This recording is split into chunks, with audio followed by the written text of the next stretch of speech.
Alors, effectivement, aujourd'hui, consécutivement à l'interdiction de fumer, et c'est vrai, dans un temps un peu distant hein, de cette mesure forte, aujourd'hui se mobilisent les riverains qui en ont assez d'entendre du bruit. Et en parallèle, se mobilisent les exploitants à travers leurs organisations syndicales, ou sans d'ailleurs, ce qui donne d'ailleurs à Paris, hein, le problème est le même en région, mais à Paris, les états généraux de la nuit, où se dressent finalement associations riveraines, conseils de quartier et établissements qui, pour beaucoup, ont un sentiment de grande injustice compte tenu de la surenchère de réglementation et du sentiment que finalement l'environnement n'est pas du tout sensible aux efforts colossaux que s'efforce chaque établissement de faire. Donc, aujourd'hui, le SNEG, lui, ne voit qu'une solution à cette opposition. D'expérience, on sait que les oppositions aboutissent bien souvent à des situations d'échec pour tout le monde. Donc il est essentiel dans des situations de ce type de se mettre sereinement autour de la table pour bien le faire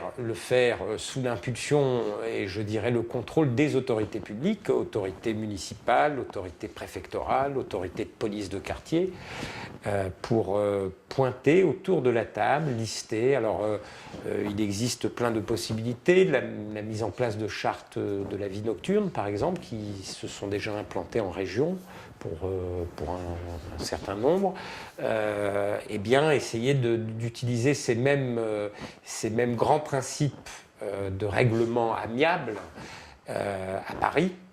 Et donc le SNEG ne souhaite absolument pas diaboliser les riverains, ni diaboliser les autorités, parce qu'elles font bien souvent leur travail, elles le font avec le plus de recherche d'équilibre possible, mais simplement essayer de vraiment dédramatiser et complètement dégonfler cette situation de crise qui semble de plus en plus s'engager. Alors, consécutivement à l'interdiction de fumer, avec le recul, on s'aperçoit de nombreux problèmes collatéraux à cela, l'extériorisation du bruit, la visibilité, et donc les riverains aujourd'hui se mobilisent. En parallèle de la mobilisation des riverains, les exploitants excédés se mobilisent aussi parce que c'est vrai que les autorités ont veillé à mettre en place différents dispositifs pour renforcer considérablement les devoirs et les obligations d'insonorisation, de respect de l'environnement. Aujourd'hui, je crois que dans cette situation de crise qui semble toucher aussi les régions, il est essentiel pour une organisation responsable de ne pas prôner la diabolisation des uns ou des autres. L'enjeu de vivre ensemble en milieu citadin est un vrai enjeu qui doit se gérer de façon juste, équilibrée, citoyenne et responsable. Et donc, le SNEG, lui, préconise un vrai travail de débat, de rencontre entre les riverains et